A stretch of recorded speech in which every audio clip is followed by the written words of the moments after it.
नेरेदा राघवेन्द्र सद्गुणगण सान्द्र रघव रथव कोडुवनेंदु रघव नेरेदा राघवेन्द्र सद्गुणगण सान्द्र रघव नेरेदा राघवेन्द्र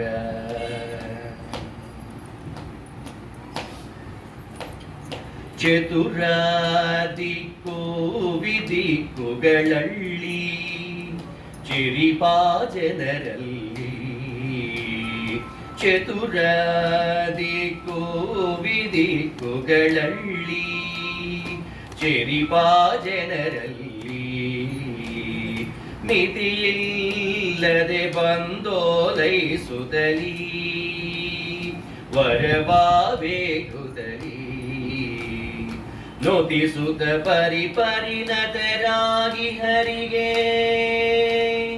ನೋತಿಸುತ್ತ ಪರಿಪರಿಣತರಾಗಿ ಹರಿಗೆ ಗತಿ ಬೇಳದೆ ಸರ್ವತನಾ ಬಿಡೆನೆಂದು ರಘವ ನೇರಿದ ರಾಘವೇಂದ್ರ ಸದ್ಗುಣ ಗಣ ಸಾಂದ್ರ ರಘವ ನೇರಿದ ರಾಘವೇಂದ್ರ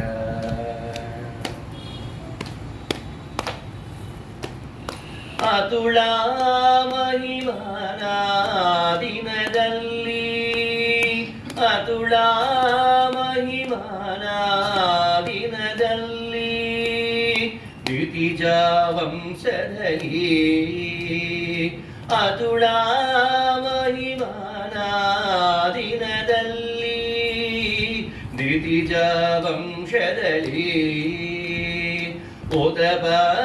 ಉತಪತಿಯಾಗಿ ಉಚಿತದಲ್ಲಿ ಉತಪತಿಯಾಗಿ ಉಚಿತದಲ್ಲಿ ಉತ್ತಮ ರೀತಿಯಲ್ಲಿ ಅತಿಶಯ ವಿರುತಿರಪಿದನೆ ಬಾಧೆಗಳು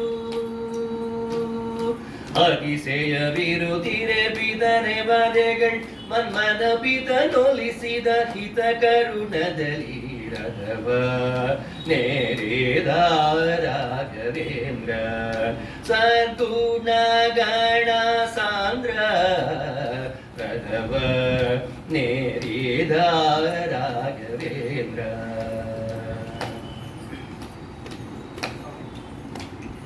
ಪ್ರಥಮ ಪ್ರಹ್ಲಾದ ವ್ಯಾಸ ಮುನಿಯೇ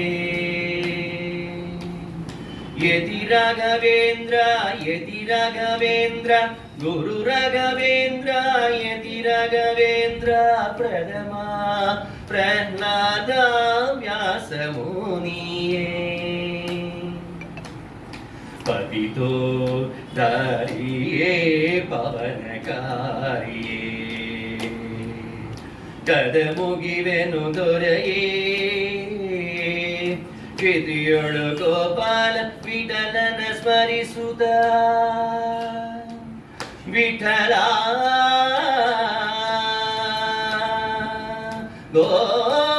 ಗೋಪಾಲ ವಿಠಲ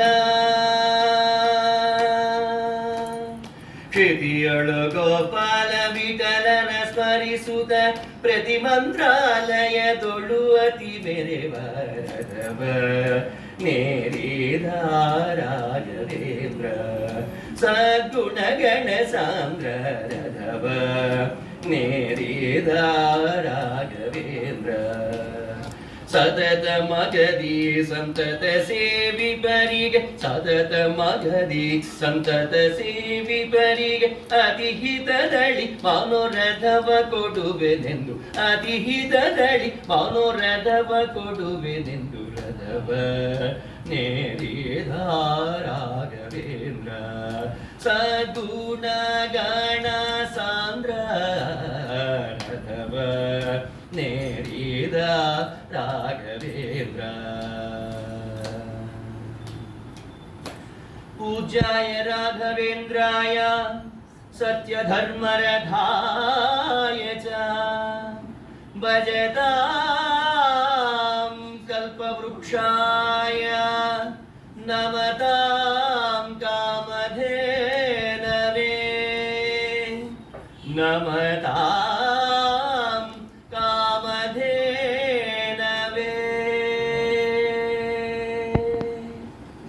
हरे श्रीनिवास सतत मगदी संतत सेविपरिगे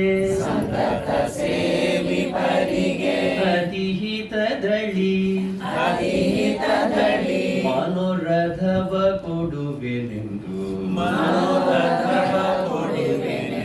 ಮನೋರಥವ ಕೊಡುವೆನೆಂದು ಸತತ ಮಗದಿ ಸಂತತ ಸೇವಿಪರಿಗೆ ಸತತ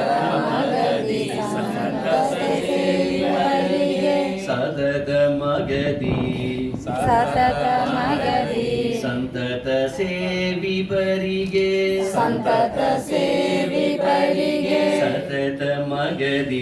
ಸತತ ಮಗದಿ ಸಂತತ ಸೇವಿಪರಿಗೆ ಅತಿಹಿತದಳಿ ಮನೋರಥವ ಕೊಡುವೆನೆಂದು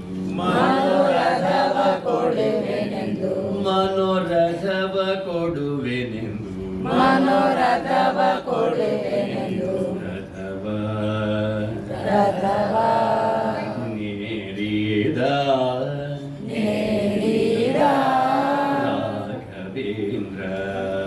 ರಾಘವೇಂದ್ರ ರಥವ ನೇರಿದ ರಾಘವೇಂದ್ರ ಸತತ ಮಗದಿ ಸಂತತ ಸೇವಿಪರಿಗೆ ಸತತ ಮಗದಿ ಸಂತತ ಸೇವಿಪರಿಗೆ ಅತಿಹಿತದಳಿ ಮನೋರಥವ ಕೊಡುವೆನೆಂದು ಅತಿಹಿತದಳಿ ಮನೋರಥವ ಕೊಡುವೆನೆಂದು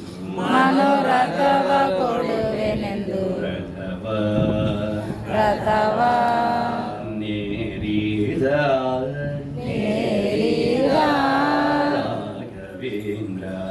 ರಾಘವೇಂದ್ರ ಸದ್ಗುಣಗಣ ಸಾಂದ್ರ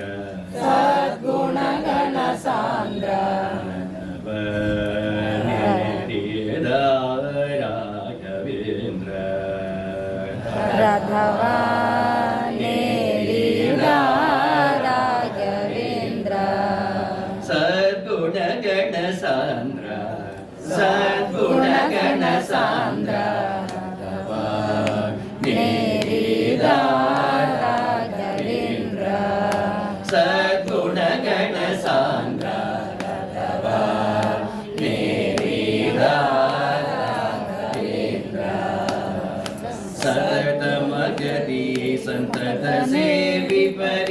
ಸತತ ಮಗದಿ ಸಂತತ ಸೇವಿಪರಿಗೆ ಅತಿಹಿತದಳಿ ಮನೋರಥವ ಕೊಡುವೆನೆಂದು ರಥವ ನೇರಿದ ರಾಘವೇಂದ್ರ ಸದ್ಗುಣಗಣ ಸಾಂದ್ರ ರಥವ ನೇರಿದ ರಾಘವೇಂದ್ರ ಸತತ ಮಗದಿ సతతి మగది చిన్న గ్యాప్ ఎలాంటి సతత మగది సంతత సేవిపరిగే అని ఇస్తే మీకు చక్కగా వచ్చేస్తుంది ఓకేనా 1 2 3 స్టార్ట్ సతత మగది సంతత సేవిపరిగే సతత మగది సంతత సేవిపరిగే ಅತಿಹಿತದಳಿ ಮನೋರಥವ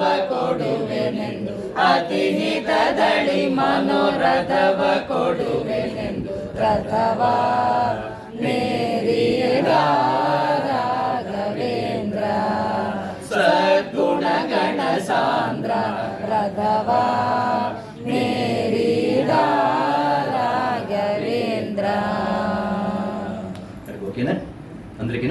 పాడతారు ఒకసారి. 1 2 3 స్టార్ట్. ಸತತ ಮಗದಿ ಸಂತತ ಸೇವಿ ಪರಿಗೆ ಸತತ ಮಗದಿ ಸಂತತ ಸೇವಿ ಪರಿಗೆ ಅತಿ ಹಿತದಲ್ಲಿ ಮನೋರಥವ ಕೊಡುವೆನೆಂದು ಅತಿ ಹಿತದಲ್ಲಿ ಮನೋರಥವ ಕೊಡುವೆನೆಂದು ರಥವ ನೇರಿದ ರಾಘವೇಂದ್ರ ಸದ್ಗುಣಗಣ ಸಾಂದ್ರ ರಥವ ನೇರಿದ ರಾಘವೇಂದ್ರ. సరే కష్టం అన్నారు, ఎంత ఈజీగా పాడేస్తున్నారు. ఇంకొకసారి మగది సంతత సేవి పರಿಗೆ సతత మగది సంతత సేవి పರಿಗೆ అతి ಹಿತದಲ್ಲಿ ಮನೋರಥವ ಕೊಡುವೆನೆಂದು ಅತಿ ಹಿತದಲ್ಲಿ ಮನೋರಥವ ಕೊಡುವೆನೆಂದು ರಥವ ನೇರಿದ ರಾಘವೇಂದ್ರ ಸದ್ಗುಣಗಣ ಸಾಂದ್ರ ರಥವ ನೇರಿದ ರಾಘವೇಂದ್ರ. ఇది ఒక్కసారి. సెకండ్ టైం కూడా మళ్ళీ రిపీట్ చేయాలి. అని ఫినిష్ చేయాలన్నమాట. సెకండ్ టైం అన్నప్పుడు సద్గుణ గణ సాంద్ర నేరిద రాఘవేంద్ర సద్గుణ గణ సాంద్ర నేరిద రాఘవేంద్ర. చిన్న చేంజ్ అంతే. సెకండ్ టైం రిపీట్ చేసినప్పుడు సద్గుణ గణದಲ್ಲಿ ದಿದಿಜಾ ವಂಶದಲ್ಲಿ ಅದುಳ ಮಹಿಮಾನ ದಿನದಲ್ಲಿ ದಿದಿಜಾ ವಂಶದಲ್ಲಿ ಪೋತಪಾತಿಯಾಗಿ ಉಚಿತದಲ್ಲಿ ಪೋತಪಾತಿಯಾಗಿ ಉಚಿತದಲ್ಲಿ ಉತ್ತಮ ರೀತಿಯಲ್ಲಿ ಅತಿಶಯ ವಿರುತಿರೆಪಿದನೆ ಬದೆಗಳು ಅತಿಶಯ ವಿರುತಿರೆಪಿದನೆ ಬದೆಗಳು ಮನ್ಮದ ಪಿತನೊಲಿಸಿದ ಹಿತ ಕರುಣದಲ್ಲಿ ರಾಘವೇಂದ್ರ ಸದ್ಗುಣಗಣ ಸಾಂದ್ರ నేరిద రాఘవేంద్ర. అదనమాట. అంటే మొదటి చరణానికి అతుడా మహిమానాదినದಲ್ಲಿ ದಿತಿಜಾ వంశದಲ್ಲಿ మళ్ళీ అతుడా మహిమాన వస్తుంది. మళ్ళీ దినದಲ್ಲಿ అతుడా ಮಹಿಮಾನ ದಿನದಲ್ಲಿ ದಿತಿಜಾ ವಂಶದಲ್ಲಿ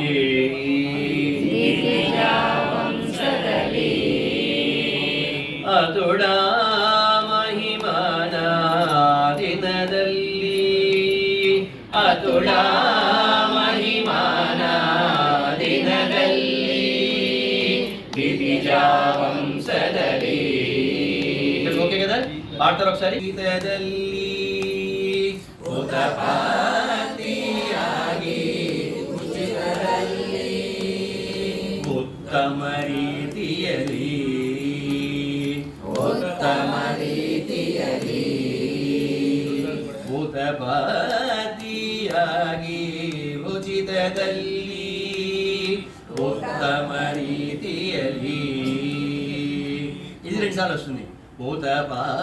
ಉತಪಾತಿಯಾಗಿ ಉಚಿತದಲ್ಲಿ ಉತ್ತಮ ರೀತಿಯಲ್ಲಿ ಉತಪಾತಿಯಾಗಿ ಉಚಿತದಲ್ಲಿ ಉತ್ತಮ ರೀತಿಯಲ್ಲಿ ಅತಿಶಯ ವಿರುತಿರಬಿದನೆ ಬದೆಗಳು ಅತಿಶಯ ವಿರುತಿ విరుతిరే పితన బాధెగళ్ళు మన్మద బాధెగళ్ అనగా అక్కడ ఆపాలి. బాధెగళ్ళు ఫస్ట్ అంటాం మనం. అతిశయ విరుతిరే పితన బాధెగళ్ళు అని ఫస్ట్ టైం అంటాం. సెకండ్ టైం వచ్చినప్పటికి ಅತಿಶಯ ವಿರುತಿರೆ ಪಿತನೆ ಬಾಧೆಗಳ್ ಮನ್ಮದ ಪಿತನೊಲಿಸಿದ ಹಿತ ಕರುಣದ వన్ వచ్చేసింది. ఓకే రైట్, అర్థమైందా? ఎవరైతే ఈ యొక్క భక్తులు వాళ్ళ యొక్క కోరికలు తీర్చుకోవడానికి వస్తారో వాళ్ళందరి కోరికలు కూడా తీర్చేటువంటి వాడు ఎవరయ్యా అంటే కనుక గురు రాఘవేంద్ర స్వామి అన్నమాట. సాధారణంగా ఏంటంటే రాఘవేంద్ర స్వామి మహత్యం గురించి ఆల్రెడీ నేను మీకు గతంలో చెప్పాను, ఇప్పుడు కూడా చెప్తున్నాను. రాఘవేంద్ర స్వామి కలియుగంలో జన్మించినటువంటి ఒక గొప్ప మహర్షి అని చెప్పొచ్చు. ఆయన అంటే గురు పరంపరలోకి వస్తారనమాట. అలాంటి ఈ యొక్క గురు పరంపరలో ఉండేటువంటి రాఘవేంద్ర స్వామి స్వభావం ఎట్లాంటిదంటే కనుక ఒక స్వచ్ఛమైనటువంటి ఆవు స్వభావం ఎట్లయితే ఉంటుందో అంత చక్కటి స్వభావం. అందుగురించి పూజ్యాయ రాఘవేంద్రాయ సత్యధర్మరథాయ చ భజదాం కల్పవృక్షాయ నమతాం కామధేనవే. అర్థమైందా? అంటే కామధేనుకి ఎంత చక్కటి ఓర్పు సహనము అయితే ఉంటుందో అటువంటి ఓర్పు సహనం కలిగినటువంటి వాడు ఈ రాఘవేంద్ర స్వామి అన్నమాట. ఇతను ఏం చేస్తాడంటే అతి హితముగా మనోరథం అంటే మనసులో ఉండేటువంటి కోరికల్ని తీరుస్తూ ఉంటాడట. మనోరథవ కొడు వేదెందు, మనలో ఉండేటువంటి కోరికలు ఏవైతుంటే వాటిని అన్నీ తీర్చడం కోసం ఏంటంటే నిరంతరము కూడా ఇతను చక్కటి ఓపికతోటి ఓర్పుతోటి వచ్చిన జనులందరి కోరికలు ఏవైతుంటే అవన్నీ కూడా తీర్చేటువంటి వాడు ఎవరై అంటే కనుక రాఘవేంద్ర స్వామి. ఈయనకి ఏంటంటే ఒక రథం మీద ఎక్కించి ఆయన్ని సేవ చేస్తూ వస్తున్నట్ట. ఆయన ఎందుకు వస్తున్నట్ట?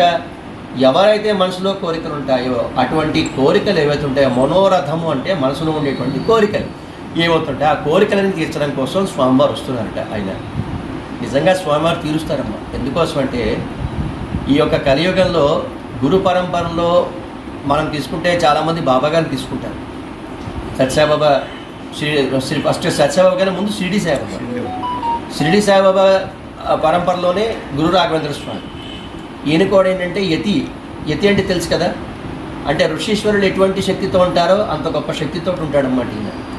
ఈయనకు అంతటి పవర్ ఎందుకు వచ్చిందయ్యా అంటే కనుక ఇతను సాక్షాత్తు శ్రీ మహావిష్ణు యొక్క భక్తుడు అన్నమాట. అంటే శ్రీరాముడి ఎక్కువ ధ్యానం చేస్తుంటారన్నమాట. అందుగురించి ఆయన బృందావనంలో మనం చూసినట్లయితే కనుక ఖచ్చితంగా రామచంద్రుల వారు ఉంటారు అందులో, ఆ బృందావనంలో ఖచ్చితంగా. ఆ రామచంద్రుల వారు ఎందుకు ఉంటారంటే ఎక్కువగా నిరతము కూడా ఆయన రామచంద్రుల వారిని భజన చేస్తూ ఉంటాడట, స్వామి నామస్మరణ చేస్తూ ఉంటాడట. ఈ కలియుగంలో ఆయన కూడా శ్రీరాముని సేవ చేసినటువంటి వారిలో రాఘవేంద్ర స్వామి ఒకరనమాట. అటువంటి రాఘవేంద్ర స్వామికి ఎట్లాంటి గుర్తింపు ఉందంటే మనం ఏదైతే కోరికతో వెళ్తామో ఆ బృందావనానికి ఆ కోరికలన్నీ కూడా ఖచ్చితంగా తీరుతాయి, అందులో ఎటువంటి దోషము లేదు. అర్థమైందా? అలాంటి గొప్ప మహానుభావుడి దగ్గరికి ఎప్పుడూ కూడా వెళ్ళి ఏంటంటే మన మనోరథాలు ఏవైతే ఉంటాయో అవన్నీ తీర్చడం కోసం స్వామివారు ఏం చేస్తున్నారంటే ఆ రాఘవేంద్ర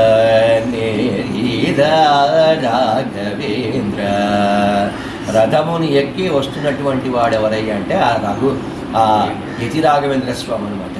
యతి రాఘవేంద్ర అనొచ్చు, గురు రాఘవేంద్ర అనొచ్చు అనమాట. అర్థమైందా? యతులలో శ్రేష్ఠుడు యతి రాఘవేంద్ర, గురులలో శ్రేష్ఠుడు గురు రాఘవేంద్ర. అంటే గురువుల్లో అత్యున్నతమైన స్థానం సంపాదించినటువంటి మహావ్యక్తులు ఎవరంటే రాఘవేంద్ర స్వామి అనమాట. ఇది పల్లవికి తాత్పర్యం. నెక్స్ట్ ఫస్ట్ చేయండి. చతుర దిక్కులు అంటే 4 దిక్కుల నుంచి కూడా వస్తున్నారట. ఎవరంటే చెరిబా జనరల్లి అనేకమైనటువంటి కోరికలతోటి జనాలందరూ కూడా ఆయన యొక్క సన్నిధికి వస్తున్నారట. ఎలా వస్తున్నారట? మితి ఇల్లదే బంధోలైసుతలి అంటే లెక్కలేనటువంటి బంధుగణం. అంటే ఇప్పుడు చూడండి, మనకి ఏదైనా ఒక వివాహం అయితే బంధుగణం ఎట్లా వస్తారు? అత్యధిక సంఖ్యలో వస్తుంటారు. అలాగే భక్తులు కూడా ఆయన గుడికి అత్యధిక సంఖ్యలో మితి ఇల్లదే బంధు లైసుతలి అంటే వాళ్ళంతా కూడా ఏంటంటే చాలా తండోపతండాలుగా ఆ యొక్క క్షేత్రానికి, ఏది రాఘవేంద్ర స్వామి యొక్క క్షేత్రం ఏదైతే ఉందో ఆ క్షేత్రానికి వస్తున్నారట. మితి ఇల్లదే బంధోలైసుతలి ఎందుకు వస్తున్నాడు? తండోపతండాలుగాను వరవా వేడుతలి వరాలను అడగడానికి వస్తున్నారట. అలాగే అలాంటప్పుడు ఈ ఎలాంటి వరాలట? నోతి సుత పరిపరిణతరాగి హరిగే. అంటే ఒక వ్యక్తికి ఒక్క కోరిక ఉంటుంది, ఇంకో వ్యక్తికి ఇంకో కోరిక ఉంటుంది. అలాగా పరిపరి కోరికలతోటి వస్తున్నారండి జనాలు. అర్థమైందా? ఇప్పుడు మీరే ఉన్నారు, ఈ 30 మంది ఉన్నారు అనుకున్నాం. ఈ 30 మంది గుళ్ళోకి వెళ్తున్నారమ్మా, లేకపోతే ఏదైనా ఒక క్షేత్ర దర్శనం చేసుకుంటున్నారు. అందరూ ఒకే కోరిక కోరుకుంటారా? ఏమన్నాను? ఏముండదు కదా, ఒక్కొక్కళ్ళు ఒక్కొక్క కోరిక. అలాంటప్పుడు పరిపరి కోరికలు. అర్థమైందా? నుంచి నువ్వు తీసుత పరిపరిణతరాగి హరిగే అంటే మనం వెళ్ళి స్వామిని అడుగుతున్నాం అన్నమాట, నాకు ఈ కోరిక తీర్చమని చెప్పేసి. కానీ యాక్చువల్గా చెప్పాలంటే కనుక కోరికలను తీర్చమని అనడానికి భగవంతుడిని ధ్యానం చేయటం, దర్శనం చేసుకోవడం కరెక్టే, కాదంటలేదు. కానీ కోరికల కోసమే నువ్వు గుడికి వెళ్తే మాత్రం దోషం, తప్పు. నువ్వు ప్రేమతో వెళ్ళినప్పుడు ఏంటంటే భగవంతుని కూడా మనం పలకరించాలి. వెంటనే వెళ్ళామా, మన కోరిక తీరిందా, కుండీలో తీసుకెళ్ళి మనకు తోచినంత వేసేసామా అంటే అక్కడితోటి అంటే భగవంతుడి కృప ఎలా అయినా ఉంటుంది, ఆయన మనమే కృప ఎట్లా అయినా ఉంటుంది. కానీ ఏంటంటే నిజమైనటువంటి భక్తుడికి ఉండేటువంటి ఆ యొక్క విశేషం ఏంటంటే కనుక నువ్వు భగవంతుడి దగ్గర కొంచెం ఆయనతో మాట్లాడాలి. వెళ్ళి ఆయన నీతో మాట్లాడతాడు, వేరే విషయం. నువ్వు వెళ్ళి ఆయనతో ఫస్ట్ మాట్లాడాలి. ఏంటంటే ఏమయ్యా వెంకటేశ్వర స్వామి, ఎన్నేళ్ళ పట్టాలు నుంచుని ఉన్నావు పాపం, అసలు కూర్చోడానికి ఎట్లీస్ట్ పెట్టుకోలేదు. మమ్మల్ని ఏమో చక్కగా వాళ్ళ నుంచుని పరిపాలన చేస్తున్నాం, మేమంతా చాలా ఆరోగ్యంగా ఐశ్వర్యవంతంగా ఉన్నాము. మరి నీ పరిస్థితి ఏంటి స్వామి? కాస్త వేళకి తినవయ్యా, వేళకి పడుకోవయ్యా, కాళ్ళు నొప్పులు వస్తాయి స్వామి, నువ్వు జాగ్రత్తగా ఉండి తింటారని ఎప్పుడు ఎవరైనా చెప్పారా? ఎవరైనా మాట్లాడారా? మీరు అనొచ్చు, అంత టైం ఎక్కడ ఇస్తారు సార్, మనం వరవడిగినప్పుడు ఫోన్ తోస్తుంటారు సార్ అని అంటూ ఉంటాం మనం, అవునా కదా?